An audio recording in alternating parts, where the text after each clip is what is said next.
welcome to the stage, Glenn Braley!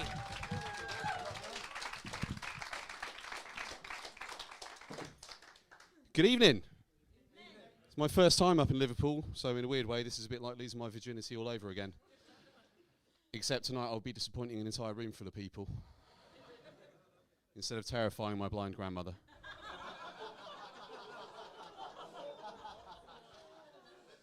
Just kidding, she's not really blind. But she does have Parkinson's, so that was the best hand job I've ever had. They say laughter's the best medicine, don't they? I believed that until I got erectile dysfunction. You tell somebody you're going to whop out a monster, and the little stand-up doesn't. You feel this big. And that's when you got to get really technical with the definition of what a monster actually is. Have you seen Monsters, Inc.? Yeah? Mike Wazowski isn't very big, is he? And he's only got one eye. Works on 2 levels. It's nice to have a room full of people.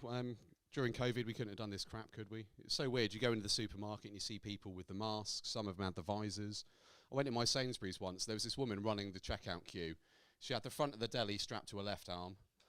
She had the mask and the visor. She had a baguette in her right hand. If anyone got too close, she'd just go, 2 meters, get back! If they still didn't back up, she'd bite an onion and throw it out like tear gas. I saw a story in the papers where it said couples, when they have sex, should wear a mask because having sex is high risk for transmission of COVID. Same article goes on to say masturbation is low risk. Thought, well, maybe it is for the squares that write these stories. If I drop my binoculars, there's a very good chance I'm going to fall out the tree. Another one I saw in the middle of lockdown was doctors had told women to stop putting ice lollies inside their vaginas. Anyone else see this story? I can understand to some extent why they might have been tempted. It's the middle of a long, hot summer. Full lockdown, you can't have anyone round. There is no chance of a 69. A 99's your next best bet. You could treat yourself. Have a knobbly bobbly. That'd be fab. Not licking your funny feet though, guys, okay? Men didn't do much better. The story about men was men had been told by doctors to stop having sex with banana peels. Not being funny, if you're fucking a banana, you don't deserve a dick. Of course, monkeys like bananas as well. Have you seen the one where they say monkeys peel bananas from the bottom? Apparently monkeys do it that way, and we should do that because monkeys do it. Do you know what else monkeys do? Shit in the hand and throw it at you. Do you think we should do that? Too late.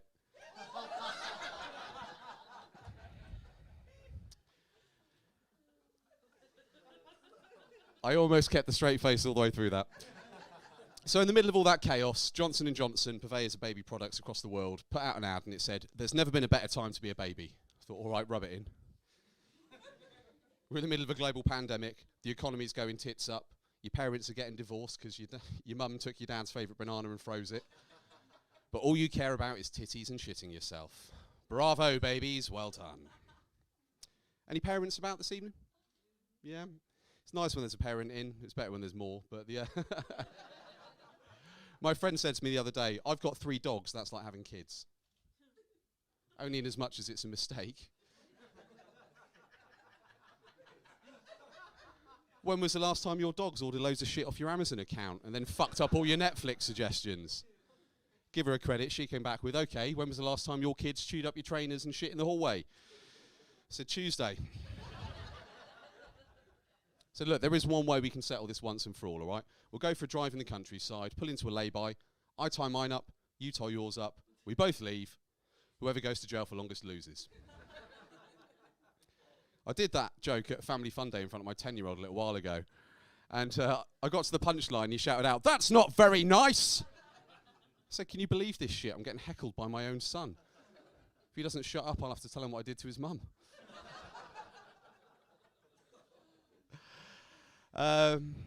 Yeah, so I've got a couple of issues with food. The first one is I don't like vegan food where it pretends to be something it's not. You know, like you've got fakin, which is the fake bacon.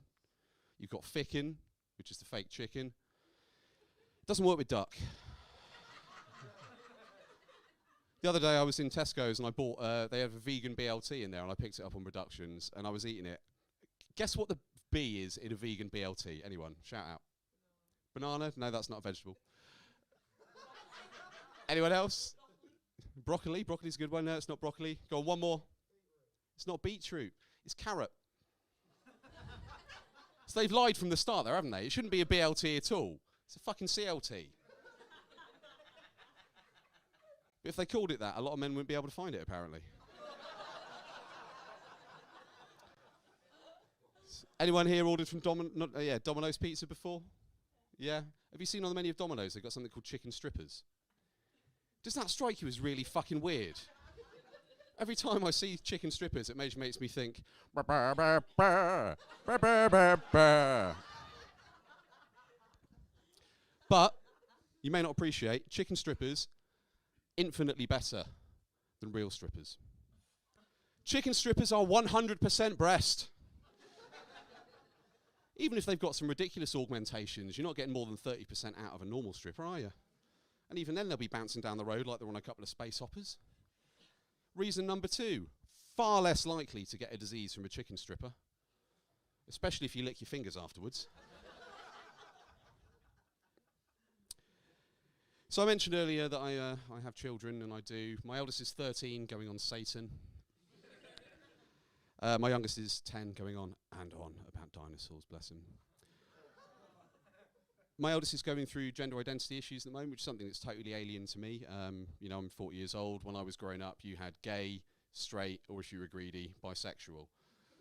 There were only 3 flavours of people back in the 80s. But now, you know, they've come out and they've decided to say to me, Dad, I'm non-binary. But they didn't do it in a normal way. They kicked open my front door and went, you no longer have a daughter. They're good at doing dramatic things like that. Another time, they came into the door of my kitchen and went, smells like poppers in here. What the fuck? You know, poppers, the jalapenos with the cheese. I went, jalapeno poppers! Don't you fucking go back to school on Monday and tell them my kitchen smells of poppers. But yeah, they got to grips a little bit more after that initial thing. And they came out and they said, Dad, I'm a demi-boy. And I had no idea what that was. So I Googled it, in incognito mode, of course. My phone was really confused because that's the only time it's been in incognito mode and the end result hasn't been pornography. So I typed in, what is a demi-boy? And at the top of the page it came up with, what is a demi-boy? And under that it said, what are the 47 genders? 47. I thought I haven't got a chance here. So I read up on a demi-boy and it says, if you're a demi-boy, it means you identify more as being a boy. Doesn't mean you necessarily want to have sex with women, but you feel like you're a boy. And I thought, okay, I can understand that. A couple of days later, after I'd sort of got to grips with that, I thought, okay, let's look into it a bit more. So I typed in, what are the 47 genders? But I couldn't find the article. What came up instead was, what are the 105 genders? That was written by the Manchester Vegan Society, because of course it was. There was a lot of useful stuff in there. It explains gender fluid, genderqueer, pansexual, agender, you know, demi-boy, demi-girl. There was a lot of bollocks though as well. A lot of bollocks. One of them, colour gender. You identify as having a gender that's got the characteristics or attributes of a colour. So I like one Coldplay song. That makes me yellow. Another one was star gender. You identify as having a gender that comes from or belongs in outer space. Well, if that's the case, guys, you better hope you grow up to be a billionaire because they are the only ones going up there. I'm not being funny. Maybe you wouldn't think you were star gender if you spent less time sat in Uranus. But I'll finish up this evening by telling you about my young lad, Oscar. He's a lovely lad. He's 10 years old. He's autistic, so he's very clever, but he doesn't fully understand everything.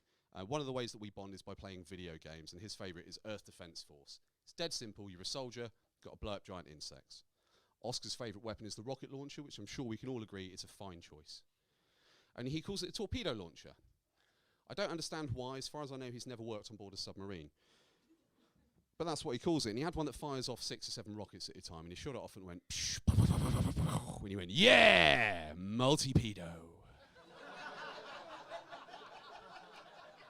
That is pretty funny, but I don't feel the need to correct him.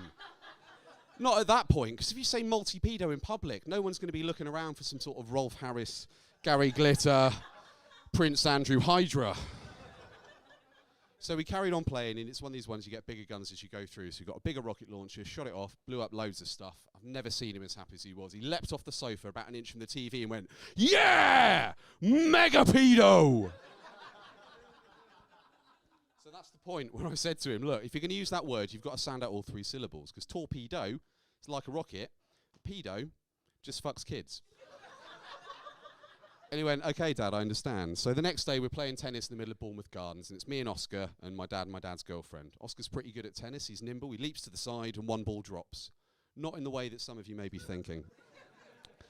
But it lands just perfectly from to hit it with a forehand, like a rocket, flies past Dad, and Oscar's got a point. And there he is, straight back at the net again. "Yeah, mega pedo!" And what he's done there is completely fucking checkmate me, isn't it? Because the one thing you absolutely cannot do if someone shouts mega pedo in public is turn around and see if anyone's looking at you. Because then you look like the mega pedo. So I styled it out, had a look around, nobody was paying any attention. But I did notice this old guy across the other side of the tennis court just do up his raincoat and leave. Thank you very much, guys. I've been Glenn Braley. You've been an absolute delight.